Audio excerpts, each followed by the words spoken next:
성경 말씀은 마가복음 1장 29절에서 34절, 마태복음 8장 14절에서 17절, 누가복음 4장 38절에서 41절입니다. 제목은 시몬 장모 열병과 병자 치유입니다. 마가복음 1장 29절, 해당에서 나와 곧 야고보와 요한과 함께 시몬과 안드레의 집에 들어가시니 시몬의 장모가 열병으로 누워있는지라 사람들이 곧 그 여자에 대하여 예수께 여짜온대 나아가서 그 손을 잡아 일으키시니 열병이 떠나고 여자가 그들에게 수종드니라.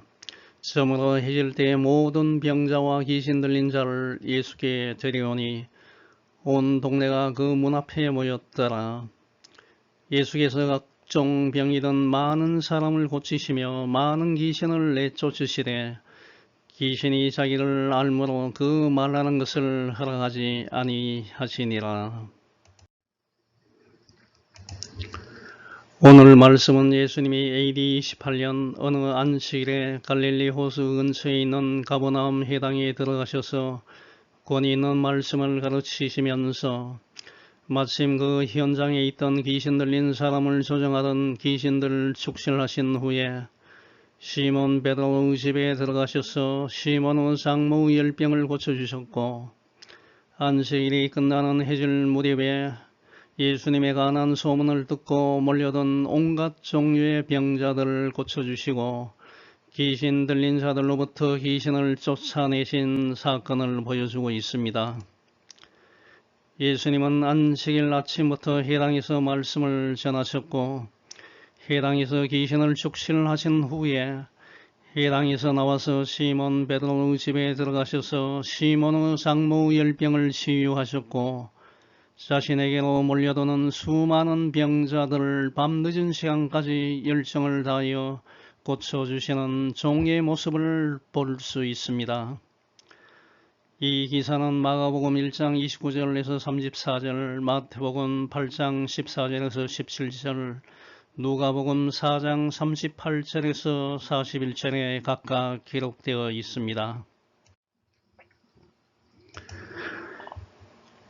각 복음서마다 약간씩 차이가 있어 보이는데 이것은 각 복음서의 저자들인 마가, 마태, 누가가 역사적인 사실을 바탕으로 하여 자신들이 복음을 전하고자 하는 대상자들의 문화와 역사적인 배경, 생활 방식에 따라 어떻게 하면 예수님을 보다 더 쉽게 전할까 고민하면서 강조하는 부분들에 서로 차이가 있기 때문입니다. 사도 바울 역시 고린도전서 9장 16절에서 23절을 보면 성경에 관한 배경 지식이 없는 전도 대상자의 높이에 맞게 복음을 전하기 위하여 상당히 애쓴 것을 볼 수가 있습니다. 내가 복음을 전한다 해도 자랑할 것이 없는 것은 그것이 내가 당연히 해야 하는 일이기 때문입니다. 만일 내가 복음을 전하지 않는다면 나에게 하가 내릴 것입니다. 만일 내가 자원에서 복음을 전한다면 당연히 보수를 받을 것입니다. 그러나 자원에서 하는 일이 아니라면 이것은 내게 맡겨진 직무를 다하는 것일 뿐입니다. 그러면 내가 받을 상이 무엇입니까? 바로 이것입니다. 내가 복음을 전할 때 아무 대가도 받지 않고 전하는 것과 복음을 전하면서 나의 권리를 사용하지 않는 것입니다. 나는 자유인이며 어느 누구에도 매여 있지 않습니다. 그러나 나는 되도록 많은 사람을 얻기 위해 스스로 많은 사람의 종이 되었습니다. 유대인들에게는 유대인을 얻고자 유대인처럼 되었습니다. 율법 아래 있는 사람들을 대할 때는 비록 나 자신은 율법 아래 있지 않지만 그들을 얻기 위해 율법 아래 있는 사람처럼 되었습니다. 율법 없는 사람들에게는 비록 나 자신은 하나님의 율법을 떠난 사람이 아니라 그리스도의 율법 아래 있는 사람이지만 율법 없는 사람을 얻기 위해 율법 없는 사람처럼 되었습니다. 믿음이 약한 사람들에게는 약한 사람을 얻기 위해서 약한 사람이 되었습니다. 내가 모든 사람들에게 그들과 같이 된 것은 아무쪼록 모든 방법을 다하여 그들 중에 몇 사람이라도 구원하기 위해서였습니다.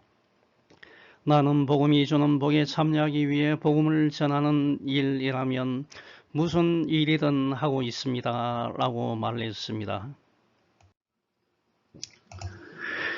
예수 그리스도의 제자들은 복음을 전하기 위하여 각자 다양한 방식으로 열심히 일했음을 알 수가 있습니다. 그렇기 때문에 복음서를 읽을 때 문자적으로 왜 이렇게 많은 표현의 차이가 나지? 라는 의구심을 갖기보다는 복음서 저자들이 예수님을 전하기 위하여 예수님의 어떤 점을 강조하고 있는지를 관심 있게 살펴보며 음미한다면 여기에서 많은 은혜를 받게 될 것입니다. 마가복음의 저자 마가는 예수님은 인간의 모든 질병을 치유하는 신적 권능을 지닌 메시아이시며 복음을 가르치시고 온갖 종류의 병자들을 배척하지 않으시고 하루 종일 밤늦은 시간까지 일일이 치유해 주시는 열심히 일하는 종의 모습으로 보여주고 있습니다. 과연 여러분에게 있어서 예수님은 어떤 분으로 비춰집니까? 예수님께서 이 땅에 오신 목적이 무엇입니까? 각종 병자를 치유하시는 것이 목적입니까?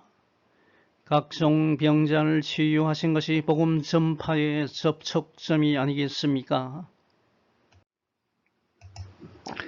마가와 함께 마태복음의 저자인 세리 세무공무원 출신인 마태와 누가복음의 저자인 의사 출신의 누가가 예수님께서 어떻게 시몬의 장모 열병을 치유하셨고 밤늦은 시간까지 몰려오던 온갖 종류의 병을 지닌 병자들을 고치시며 복음을 전했는지를 살펴보면서 나도 예수님을 어떻게 이 세상 사람들에게 전할지를 고민하는 시간이 되면 좋겠습니다.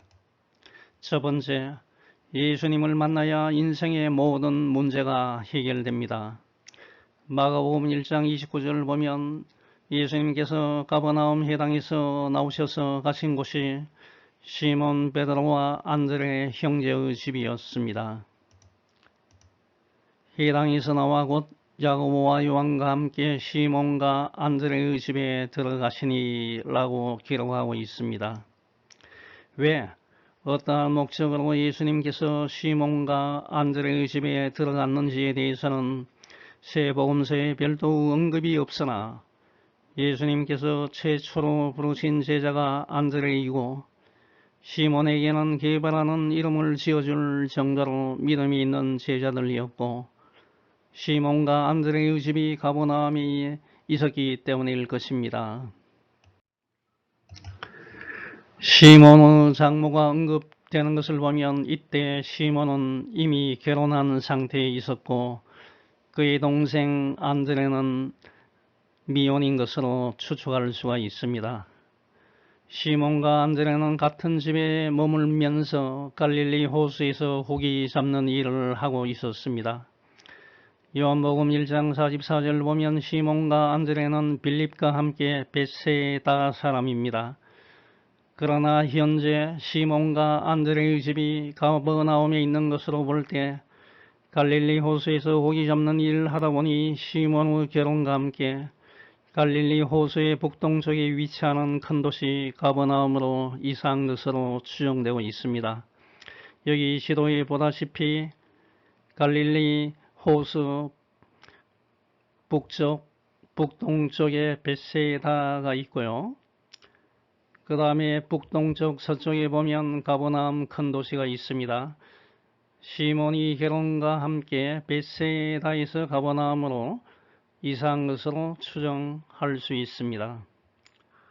고린도전서 9장 5절을 보면 초대교회 당시에 시몬은 자기 아내와 함께 전도 여행을 다닌 기록이 나옵니다. 다른 사도들과 예수님의 동생들과 게바가 그런 것처럼 우리는 신자인 아내를 데리고 다닐 권리가 없겠습니까? 라고 기록된 사실로 볼 때 시몬은 자기 아내와 함께 전도여행을 다녔음에 분명합니다.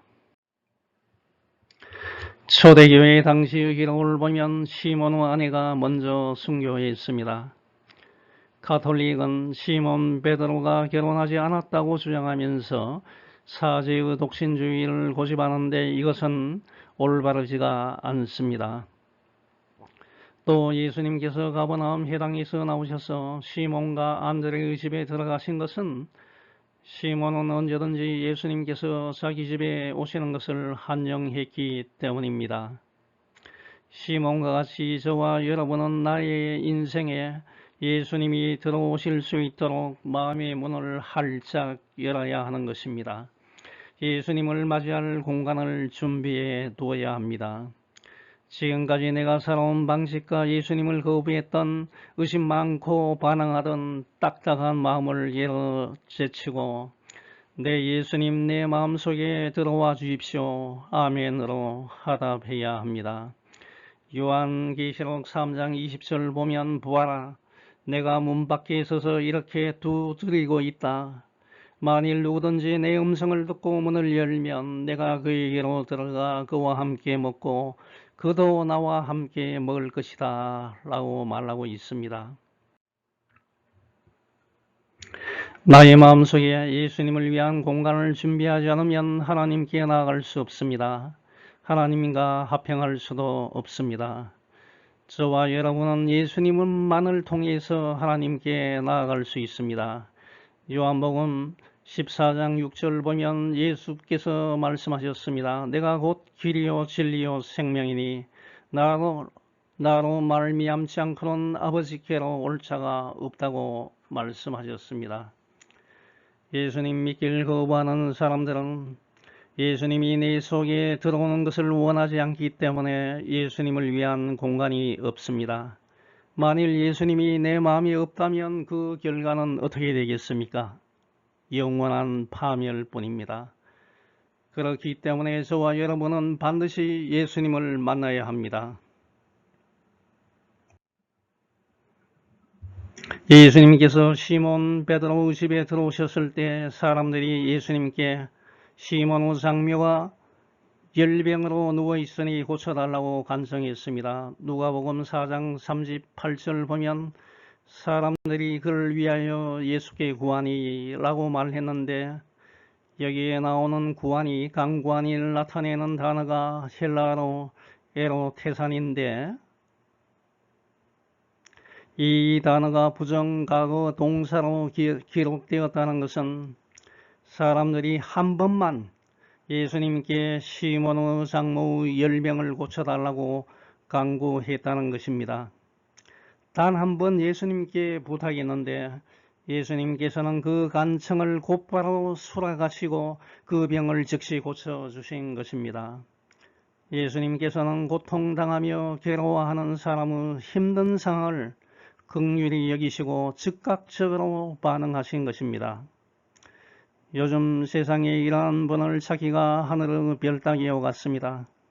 집단 이기주의와 물질 만능주의에 빠져서 부족한 의사의 숫자를 증가시키려 해도 얄팍한 의학 지식과 기술을 갖고 있다는 의사들과 의술을 가르치고 공부하는 교수와 학생들이 중환자들의 고통을 외면하고 파업하면서까지 자신들의 밥그릇을 보호하고 확장하기 위하여 결사적으로 의과대학 정원 증가를 반대하고 있는 실정입니다. 사람은 돈 욕심에는 끝이 없습니다. 하지만 그 많은 돈을 두고 어떻게 죽을 수 있겠습니까? 열병으로 누워있던 시몬의 장모가 완전히 고침을 받은 것은 예수님을 만나 도움을 받았기 때문에 가능한 것이었습니다. 예수님께서 내 속에 들어오실 때 기적이 일어납니다. 마가오 마태는 시몬의 장모가 걸린 병을 열병, 피버이라고 말하였는데 의사인 누가는 중한 열병, 어하이 피버이라고 지칭했습니다.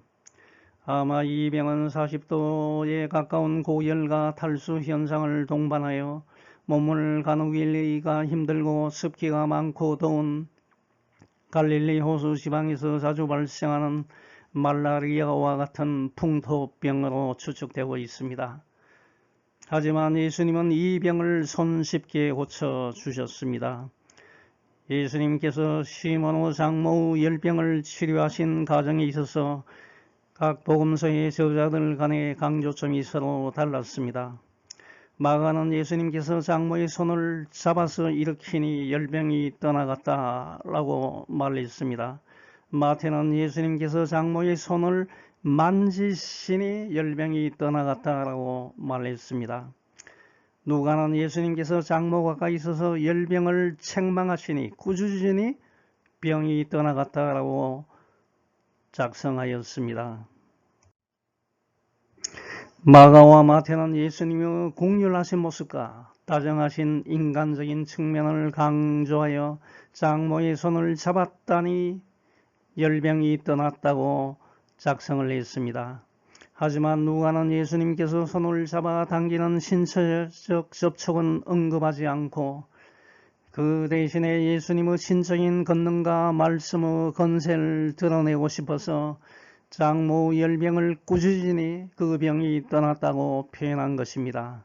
즉 누가는 말씀으로 천지를 창조하신 성자 하나님의 능력으로 시몬의 장모를 괴롭히는 열병을 치유하셨다는 것을 사람들에게 알리고 싶었던 것입니다.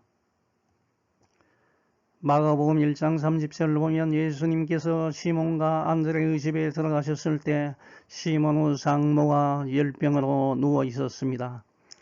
무서운 질병에 걸려 사경을 헤매고 있는 시몬의 장모의 모습에서 저와 여러분의 인생에는 많은 질병과 괴로움과 여러 가지 어려움이 있음을 알 수가 있습니다.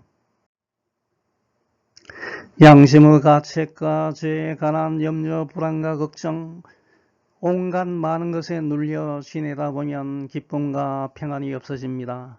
왜 이렇게 힘든 인생을 살아가야 하나라는 생각이 저절로 들게 됩니다. 어디에 가서 이야기해야 이런 문제에 대한 답을 얻을 수 있습니까? 그렇다고 현재 내가 처한 문제로 인하여 나 자신을 원망하거나 불평해서는 절대 안 됩니다.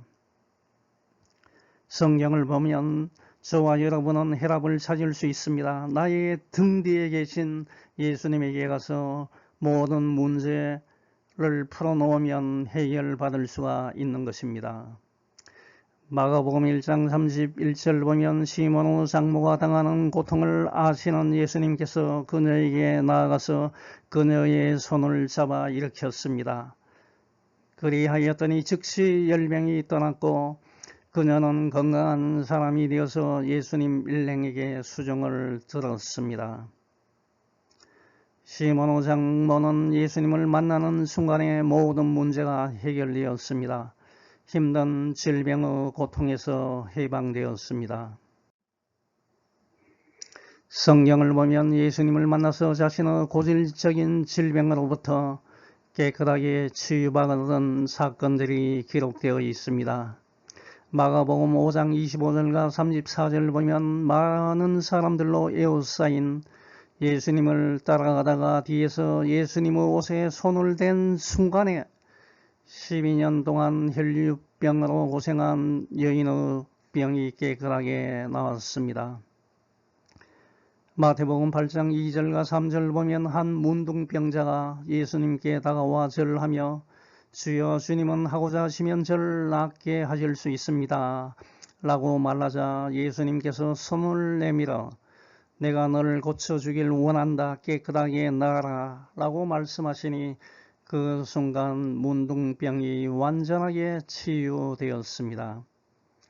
또 마가복음 10장 46절에서 52절을 보면 소경거지 바디메오는 여리고성을 떠나는 예수님을 향해 다윗의 자손이시여 제게 자비를 베풀어 주십시오 라고 소리쳐 불러서 예수님을 멈추게 하여 눈을 떠는 치유를 받았습니다. 마태복음 11장 28절을 보면 예수님은 저와 여러분에게 인생의 모든 문제를 자신에게로 가져오면 해결해 주신다고 말하고 있습니다. 수고하고 무거운 짐진 자들아 다 내게로 오라. 내가 너희를 쉬게 해주겠다. Come to me, all you who are weary and burdened, and I will give you rest. 지금 여러분은 어떤 문제를 가지고 있습니까? 그 문제가 크든 적든 심각하든 심각하지 않든 예수님께로 가지고 나오시기 바랍니다. 예수님에 대한 믿음이 부족한 사람들은 모든 문제를 스스로 해결하려고 합니다. 하지만 이것은 잘못 판단한 것입니다. 모든 것을 예수님께 가지고 나와야 합니다. 그럼 보이지 않는 예수님께 어떻게 가지고 나옵니까? 예수님과 대화를 시도해야 합니다. 이것이 바로 기도입니다. 이 세상에는 차별이 많습니다만 예수님은 아무도 차별하시지 않습니다. 돈이 많은 사람이나 가난한 사람이나 가방끈이 긴 사람이든 가방끈이 짧은 사람이든 전혀 차별하지 않으시고 문제를 해결해 주십니다. 이런 분이 이 세상에 어디 있습니까? 성경 말씀을 읽고 기도를 통하여 예수님을 만나서 모든 문제를 해결하는 여러분이 되시기 바랍니다. 두 번째, 자신에게 주어진 기회를 잘 활용해야 합니다. 마가복음 1장 32절과 33절로 보면 저물어 해질 때 사람들이 많은 병자와 귀신 들린 자를 예수님께 데려왔고 온 동네에 많은 사람들이 시몬의 집 문 앞에 모였다고 기록하고 있습니다. 각종 병에 걸린 병자와 귀신 들린 사람들, 그 사람들을 데리고 온 사람들, 예수님께서 가버나움 회당에서 귀신을 축출하신 사건과 시몬의 장모 10병을 고치신 사건들이 사람들의 입을 통하여 급속하게 퍼져나가 그날 저녁에는 온 가버나움 지역으로 소문이 전파되었고 수많은 사람들이 시몬의 집으로 모여들었던 것입니다. 그럼 왜 사람들이 저물어 해질 때에 병자와 귀신 들린 자를 데리고 시몬의 집에 있는 예수님에게로 모여들기 시작했습니까?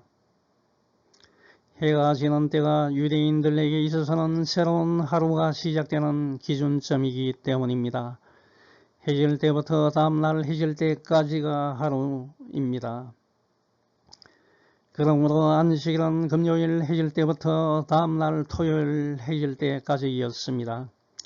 해가 떠 있는 시각은 안식일이었기 때문에 유대인들은 안식일 준수 규정에 의하여 병을 치유하는 행위를 포함하여 모든 노동을 금지하는 율법을 지켜야 했기 때문이었습니다. 그리하여 각종 병에 걸린 병자들과 귀신 들린 자들은 예수님께 즉시 나오지 못하고 대기하고 있다가 안식일 해질 때, 즉 안식일이 끝나고 새로운 날이 시작되는 시점에 예수님이 계신 시몬의 집으로 신속하게 데리고 왔던 것입니다. 이 사람들은 기회를 신속하게 잘 활용하였습니다.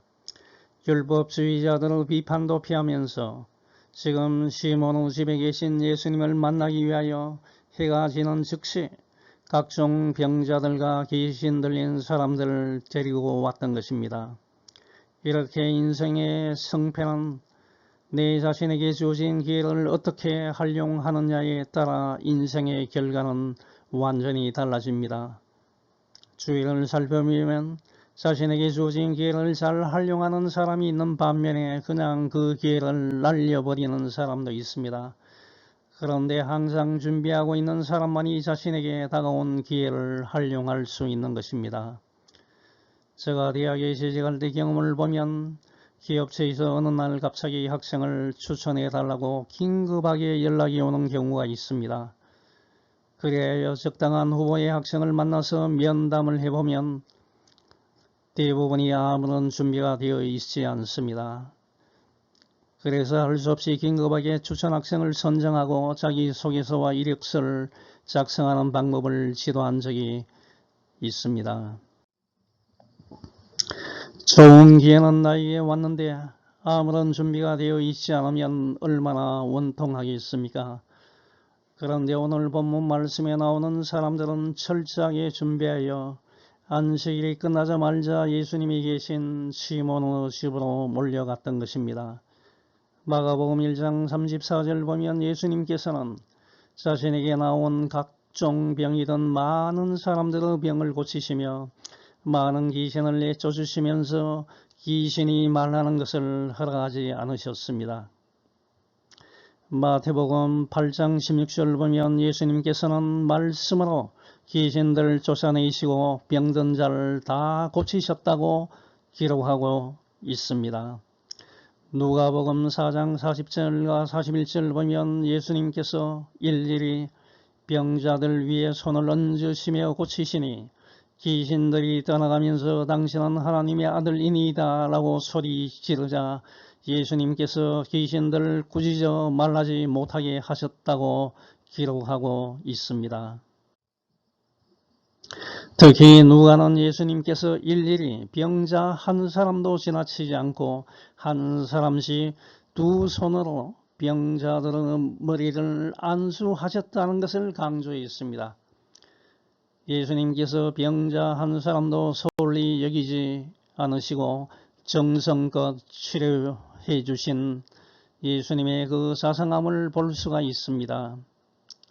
안식일 하루 종일 회당에서 교훈을 가르치시고 각종 병자를 고쳐주는 사역에 열심인 인성을 가지신 예수님은 아마 해가 저물어 밤이 되자 상당히 피곤을 느끼는 시간이 되었을 것입니다. 하지만 아직도 많은 병자들이 문 앞에 모여 있습니다. 지금 이 일을 하는 것은 돈을 받고 하는 것이 아닙니다. 그렇기 때문에 지금 힘드니 내일 오라고 해도 됩니다만 예수님은 늦은 밤까지 모든 병자를 한 사람 한 사람씩 머리에 안수하시면서 고쳐주셨습니다. 아마 예수님은 고통에 매여서 신음하는 병자들을 그냥 돌려보낼 수가 없었던 모양입니다. 이것은 병자와 그의 영혼을 사랑하는 마음이 있었기 때문에 가능한 것입니다. 예수님처럼 저와 여러분도 한 사람 한 사람을 구원하는 일에 열심을 품어야 합니다. 예수님께서는 귀신이 당신은 하나님의 아들이니이다 라고 소리 지른 것을 듣고 더 이상 말하지 못하도록 책망하셨습니다. 귀신이 한 말은 가이사랴 빌립보에서 예수님께서 제자들에게 내가 누구인지 아느냐라고 질문했을 때 시몬 베드로가 주는 그리스도시요 살아계신 하나님의 아들이시니이다 라고 고백한 것과 같은 말입니다만 시몬이 말한 것과 같은 신앙 고백적 차원은 아닙니다. 여기에 사람들이 속기 쉬운 것입니다. 예수님의 말씀과 이 사탄의 말씀이 같기 때문에 사람들이 속기 쉬운 것입니다. 이것을 잘 분별해야 합니다. 귀신은 예수님의 메시아의 정체성을 발설함으로써 예수님의 십자가 구속 사역을 막으려는 사악한 짓을 한 것에 불과한 것입니다. 그렇기 때문에 예수님은 그렇게 말하는 것을 엄격하게 금지시킨 것입니다. 마태복음 8장 17절 보면 마태는 예수님께서 말씀으로 귀신들을 쫓아내시고 병든 자를 다 고치신 것은 이사야 선지자를 통하여 하신 말씀인 이사야서 53장 4절 인용하여 그는 우리의 연약한 것을 친히 담당하시고 병을 짊어지셨다는 것을 성취하신 것이라고 말했습니다. 즉 예수님께서 치유 사역을 행하신 것은 단순한 구제 행위가 아닙니다. 구약 성경의 예언을 성취하신 메시아임을 입증하는 것으로 소개한 것입니다. 고난의 종으로 이 땅에 오신 예수님은 최종적으로 모든 병자들을 고쳐주시는 행위를 완성하는 십자가의 죽음으로써 인간의 죄와 병으로 인한 고통을 직접 담당하신 것입니다. 예수님께서 시몬의 장모 열병과 많은 병자를 고치시고 귀신을 쫓아내신 사건을 보면서 예수님만이 메시아가 되심을 알 수가 있습니다. 예수님만이 나의 인생의 모든 문제를 해결해 주실 수 있는 분이심을 알게 됩니다. 나의 모든 문제를 예수님께로 가져가서 예수님과 이야기하는 기도의 시간을 가져야 합니다. 이번 한 주간도 매일 잠자리에 들기 전에 기도하는 시간을 갖는 여러분이 되시길 축원합니다. 아멘.